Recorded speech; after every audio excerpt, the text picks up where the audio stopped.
Un frisson métallique parcourut l'épine dorsale de mon exosquelette alors que j'atterrissais brutalement sur le pont de la salle commune. Les alarmes hurlaient comme des banshees stellaires, leurs plates stridentes résonnant contre les parois en polycarbone du vaisseau. La lumière rouge des signaux d'urgence baignait l'espace, transformant chaque visage en une esquisse de sang et de peur. Je relevai la visière de mon casque, mes capteurs olfactifs saturés par l'odeur âcre de circuits brûlés et de sueur humaine. Nous étions en guerre, une guerre que nous n'avions pas vue venir. Une guerre phénotypique où nos propres corps, modifiés par des millénaires d'évolution galactique, étaient devenus des champs de bataille. Mir, active les boucliers neuronaux, aboyai-je à l'attention de mon second, un humanoïde aux yeux luminescents dont les implants cérébraux scintillaient sous l'effort. Il hocha la tête, ses doigts dansant sur une interface holographique à peine visible dans la pénombre.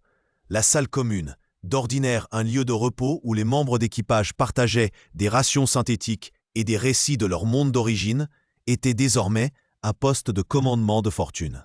Des câbles pendaient comme des lianes d'une jungle mécanique et les écrans tactiles crépitaient sous l'afflux de données. Dehors, au-delà des hublots blindés, l'espace semblait bouillir d'une rage silencieuse. Des vagues d'énergie pure, propulsées par des vaisseaux solaires ennemis, frappaient notre coque, cherchant à pénétrer nos défenses pour corrompre nos phénotypes. Ces codes génétiques qui définissaient notre essence même. Cette guerre n'était pas seulement physique, elle était biologique, idéologique. Les solaires, une faction d'êtres augmentés qui vénéraient l'énergie pure du soleil, avaient décidé que notre diversité phénotypique était une aberration. Leur ultimatum, reçu il y a à peine 3 cycles, était clair comme le vide interstellaire. Renoncez à vos modifications génétiques, acceptez l'homogénéité solaire ou soyez effacés.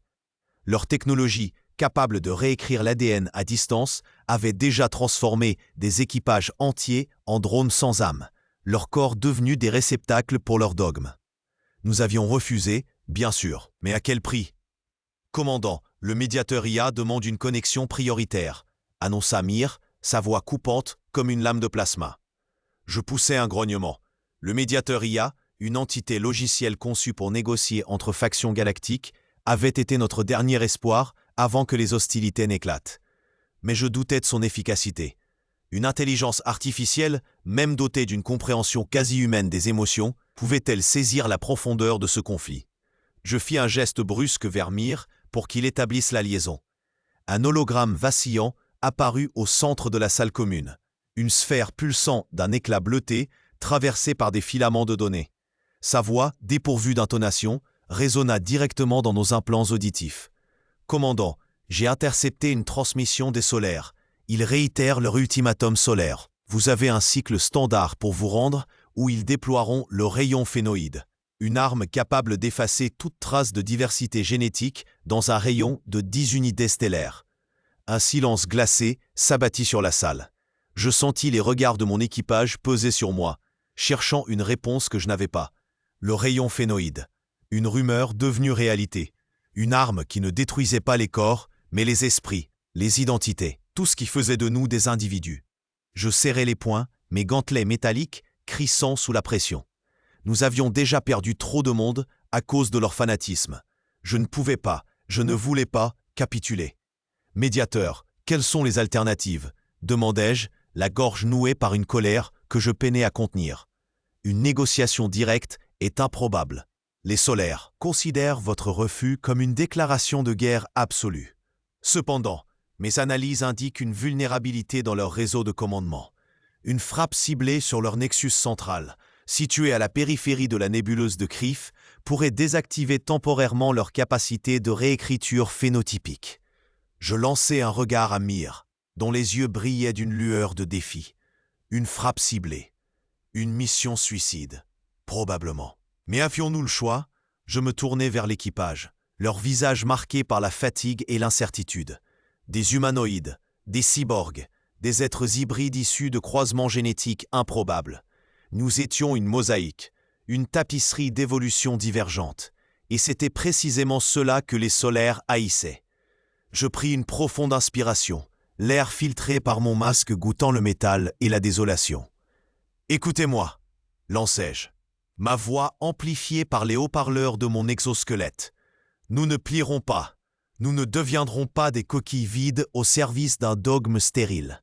Le médiateur IA nous offre une chance, aussi mince soit-elle. Une équipe restreinte s'infiltrera dans le secteur de Crif pour frapper leur Nexus. Qui est avec moi? Un murmure d'approbation parcourut la salle commune, ponctué par le claquement des armes qu'on armait et des armures qu'on ajustait. Mir fut le premier à s'avancer, son sourire en coin révélant une confiance que je savais feinte, mais que j'appréciais néanmoins. « Commandant, vous savez que je ne raterai ça pour rien au monde, » dit-il, son ton léger masquant à peine la tension dans ses muscles. Nous passâmes les heures suivantes à préparer l'opération. Le vaisseau, le Calyptus, un transporteur modifié pour les missions d'exploration longue durée, n'était pas conçu pour un assaut direct. Ses moteurs à distorsion étaient capricieux, et ses boucliers, bien qu'améliorés par des techniciens talentueux, ne tiendraient pas face à une flotte solaire. Mais nous avions l'avantage de la discrétion. Une navette furtive, équipée d'un camouflage quantique, nous permettrait de nous approcher du Nexus sans être détectés. Du moins, c'était l'espoir. Alors que nous nous entassions dans la minuscule cabine de la navette, je jetai un dernier regard à la salle commune à travers le hublot. Les visages de ceux qui restaient derrière, ceux qui maintiendraient le Calyptus en état de combat, étaient gravés dans ma mémoire. Si nous échouions, ils seraient les prochains à tomber sous le joug du rayon phénoïde. Cette pensée me rongeait, mais je n'avais pas le luxe de m'y attarder. Le voyage vers Crif fut un cauchemar de silence oppressant, à travers le cockpit.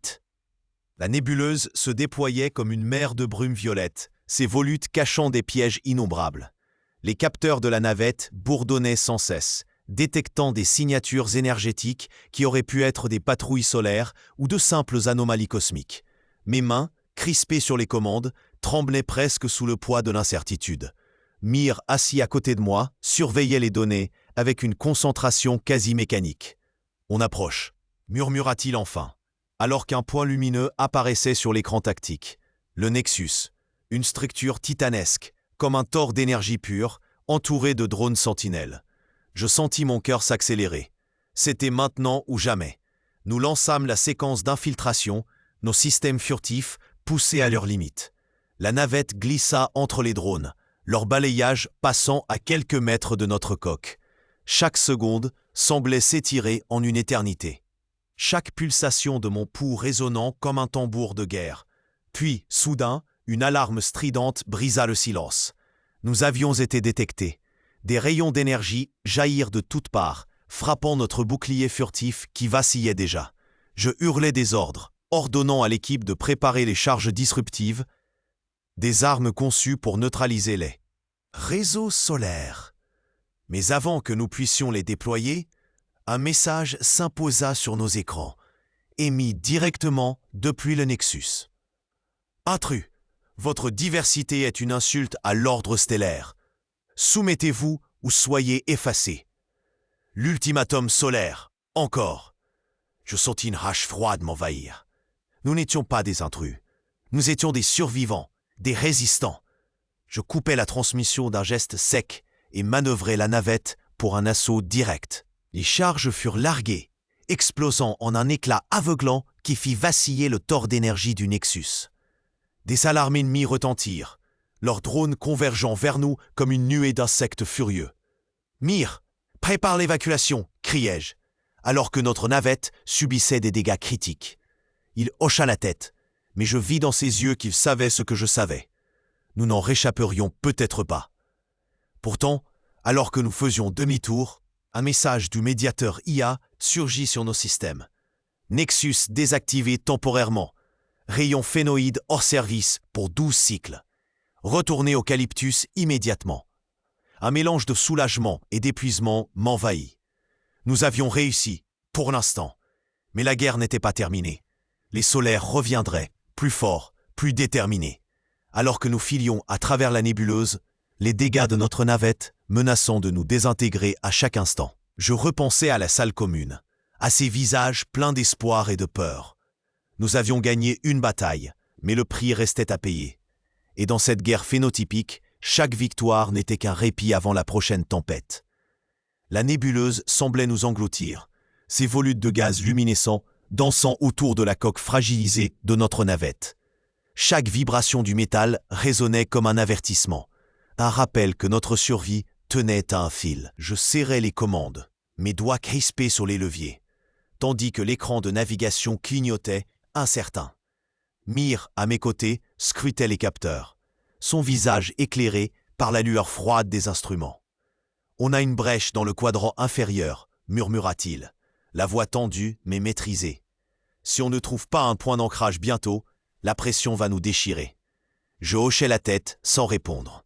Mon esprit encore hanté par les images de la salle commune avant notre départ. Ces regards, mélange de confiance et de désespoir, pesaient sur moi plus lourdement que les débris stellaires qui menaçaient notre trajectoire. Nous avions promis de revenir, de ramener une chance, même infime, de repousser les solaires. Mais à quel prix? La guerre phénotypique ne laissait aucune place aux illusions. Chaque cycle gagné était un cycle volé à l'ennemi, et l'ennemi, lui, ne dormait jamais. Détection d'un signal à tribord, annonça Mir, me tirant de mes pensées. Faible, mais stable. Peut-être une station dérivante. Cap sur le signal, ordonnai-je. Si on peut réparer, on aura une chance de rejoindre l'Eucalyptus avant que les solaires ne nous traquent. Mais au fond de moi, une voix murmurait que le répit serait bref. La tempête, toujours, revenait.